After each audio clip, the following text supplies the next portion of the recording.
Princess Cantilla. Princess Cantilla lived in a castle like most princesses, but she was not a rich princess, for her father had lost all his lands and money by quarreling with other kings about the length and breadth of his kingdom and theirs. So poor little Cantilla had to work just like any common peasant girl and cook the meals for herself and her father. The old castle where Cantilla and her father lived had fallen into decay, and only a few rooms at one end were now used, so that the bats and owls had taken possession of the towers and once gorgeous halls on the opposite side of the castle, where beautiful ladies and courtly gentlemen were once seen in gay and festive pleasures. A kitchen and a bedroom apiece were all the rooms that Cantilla and her father, the old king, used, and the furniture was so old it hardly held together. One day, Cantilla was cooking soup for dinner, and as the steam rolled up from the kettle, Cantilla thought she saw a face with a long beard looking at her. She drew her hand across her eyes to make her sight more clear, and the next time she looked, she did see a face, and a form too. A little man with a misshapen back and a long white beard, the ends of which he carried over one arm, stepped from the cover of the boiling pot and hopped to the floor. "Princess," he said, bowing low before Cantilla, "I am an enchanted dwarf. I can give you back your once beautiful home and make your father a rich king again. I can cause all the rooms of the old castle to become new and filled with beautiful hangings and furniture, as they were before your father became so poor." Cantilla began to smile at the thought of all the luxury and comfort the dwarf pictured, and she lost sight of his ugly-looking body and face for a minute. But she was brought to her senses by what the dwarf next said. "All this will I give you, Princess Cantilla, if you will become my wife," he said, taking a step closer to Cantilla. "Oh, no, I cannot do that," said Cantilla, holding up both hands as if to ward off even the thought of such a thing. "Wait," said the dwarf. "Do not be so hasty, my princess. I will come again for your reply tonight at the fountain in the garden where the honeysuckle grows." Before Cantilla could reply to this, he swung his beard over his head and disappeared in a cloud of what looked like steam or smoke. Cantilla looked about her and pinched herself to make sure she had not dreamed all she had just seen, and by she believed it was a dream, that she must have fallen asleep in her chair by the fire. That night, while she was sleeping, she was awakened by feeling someone touch her on the face. Cantilla had been awakened so many times by the little mice that overran the old castle that she only brushed her face with her hand without opening her eyes and went to sleep again. "Cantilla, open your eyes! Open your eyes!" she heard someone whisper close to her ear, and again she felt the touch of something on her face. Cantilla opened her eyes and sat up in bed. The room was quite bright, and a beautiful lamp with a pink silk shade gave everything in the room a rose tint. Cantilla was sure she was dreaming, for it was not her old shabby room at all she was looking at.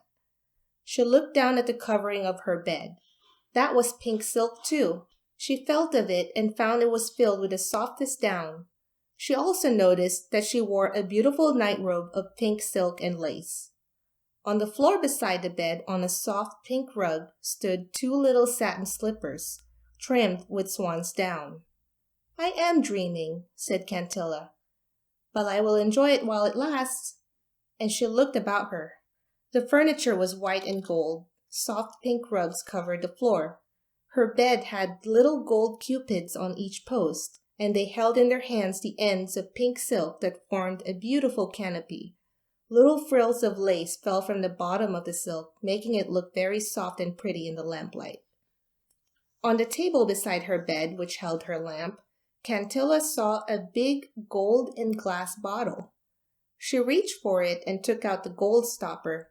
Then she tipped the bottle and bathed her face and hands with a delicious perfume it held.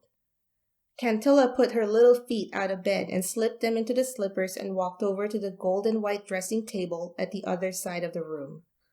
Everything was so beautiful. She just looked at first, then she picked up a gold brush and smoothed her hair. She took up each of the gold toilet articles and saw that on each was the letter C. "They must belong to me," said Cantilla. "But of course it is all a dream." as she opened a drawer of a big gold and white chest. What she saw made Cantilla gasp with wonder, for the drawer was filled with beautiful clothes, and as she opened the others, she found they all were filled with silk and lace-trimmed clothes.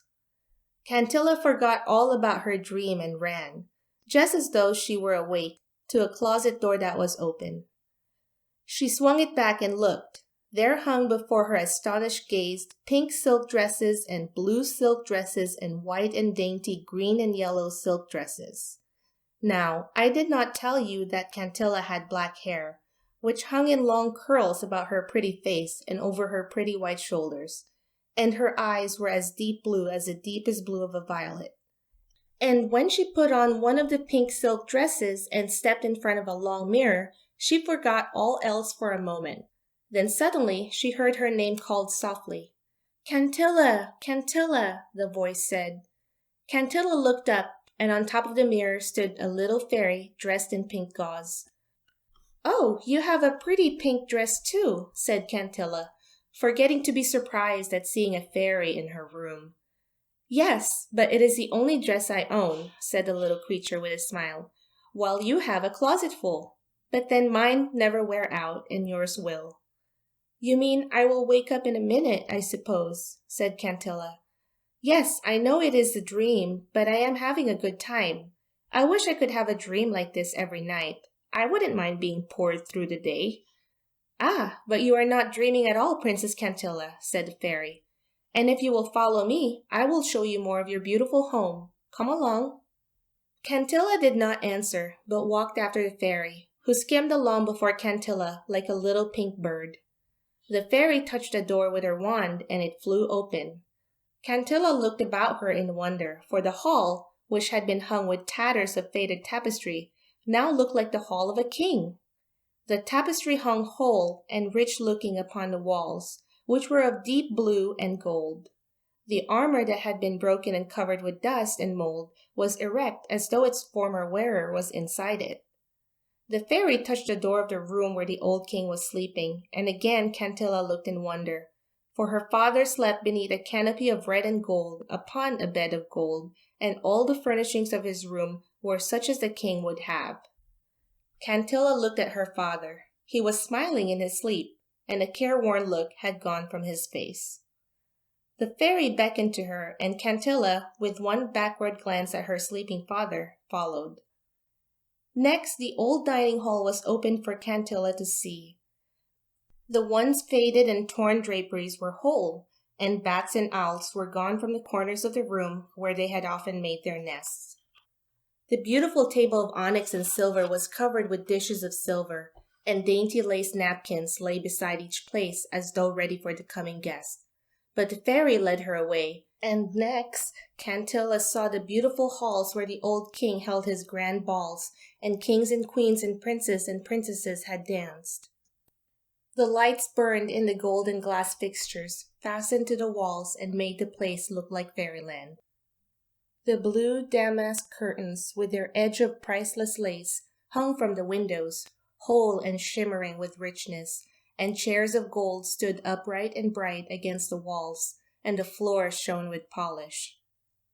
And so through the whole castle the fairy led the wondering little princess to look at her old ruined home, now beautiful and whole. Then the fairy took Cantilla to the gardens. The once dry fountains were playing in the moonlight. The nightingales could be heard among the roses, and the air was filled with rich perfume. When they reached the lower end of the garden, Cantilla suddenly stopped and stood very still. She was beside a fountain, and honeysuckle grew over an arbor close beside it. Cantilla remembered the words of the dwarf she had seen in her dream, and his words, "I will come for your reply tonight at the fountain where the honeysuckle grows." The fairy stood on a bush beside her. "You remember now, do you not?" she asked. "You see, it was not a dream this morning, and you are not dreaming now, princess. But I cannot help you. I have finished my work and must return to my queen. Farewell." Cantilla watched the fairy disappear without uttering a single word. She saw in her mind's eye only the ugly features of the dwarf and heard his words. In another minute, she saw what looked like a cloud near the honeysuckle arbor, and in another minute, the dwarf of the morning stood before her, with the ends of his long white beard thrown over one arm. "I have come, Princess Cantilla, for my answer," said the dwarf. "Marry me, and all you have seen shall be yours." Cantilla threw out her hands as she had in the morning and started to reply, but the dwarf checked her. "Before you give your answer," he said, "think of your old father and how contented and happy he looked, surrounded by the comforts of his former days of prosperity." Cantilla let her hands fall by her side. Her head bent low, and she stood lost in thought. She saw again her old father in his bed of gold, and the face that looked so happy. Then she raised her head without looking at the ugly creature before her and said, "I consent. I will become your wife. I cannot love you, but I will wed you if that will content you." "Follow me then," said the dwarf, throwing his long beard over his head and letting it fall over Cantilla as he spoke. Cantilla saw only a fleecy cloud closing all about her, and the next thing she knew, she was on a little island in the middle of a deep blue ocean, with the dwarf standing beside her. The dwarf, with his beard still over one arm, held his hands to his mouth and gave a long, loud call, which seemed to descend to the depths of the ocean. Up from the water came an arm and hand, holding a twisted shell, and then Cantilla saw a head appear and blow a long, loud blast from the shell. A splashing was heard, and out of the water came an old man in a chariot of mother-of-pearl. The chariot was drawn by 2 horses with feet and manes of gold, and in one hand the old man carried a long wand with 3 prongs at one end. The old man struck the water with a queer-looking wand, and from all over the surface of the water come the sea nymphs and all sorts of monsters and creatures that live at the bottom of the ocean. But when the mermaids appeared, the old man sent them back quickly and drove his chariot toward Cantilla and the dwarf. Cantilla by this time was beyond being frightened or surprised, and she stood beside the dwarf waiting for the next thing to happen. "My Lord Neptune," said the dwarf, bowing low as the old man drove close to the island on which Cantilla and the dwarf stood. "I have come with my princess for you to perform the ceremony. She has consented to become my wife." "What?" cried the old man in an angry voice. "Do you mean you have found a princess who will consent to have such a husband as you are, ugly and misshapen wretch?" "Answer him, my princess," said the dwarf.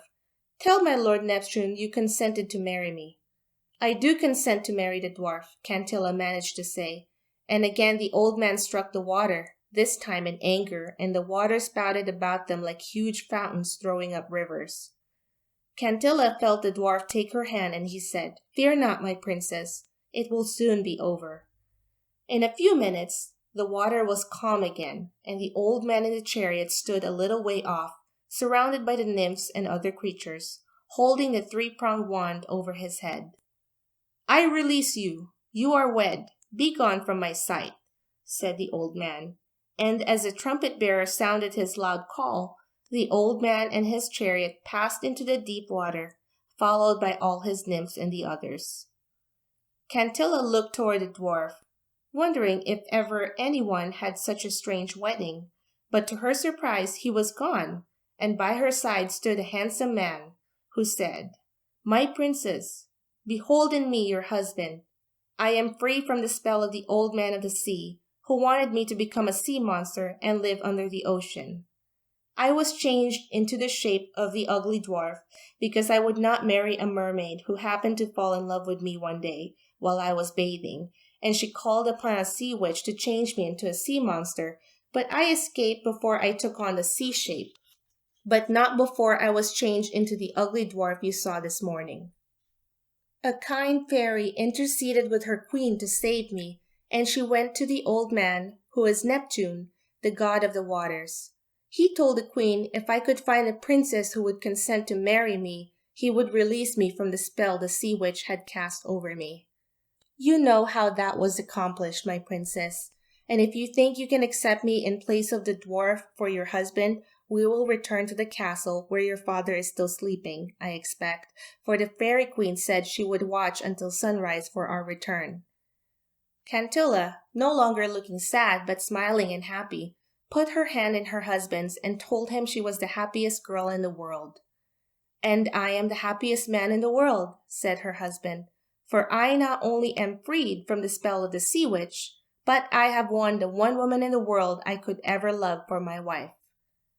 3 times he clapped his hands together, and the little fairy in the pink gauze dress appeared. "The queen sends her love to you and this message. Bless you, my children. And now I will take you home to the castle." She touched the princess and her husband on the cheek with her wand, and Cantilla found herself back in the castle garden by the fountain and honeysuckle arbor, with her handsome husband standing by her side. "Come, my dear, we must go in to breakfast," said her husband. "Your father will be waiting for us." "How will we explain about our wedding and the changed appearance of the castle?" asked Cantilla. "Oh, the fairy queen has arranged all that," said Cantilla's husband. "Your father will not remember he ever lost his fortune. He will ask no questions."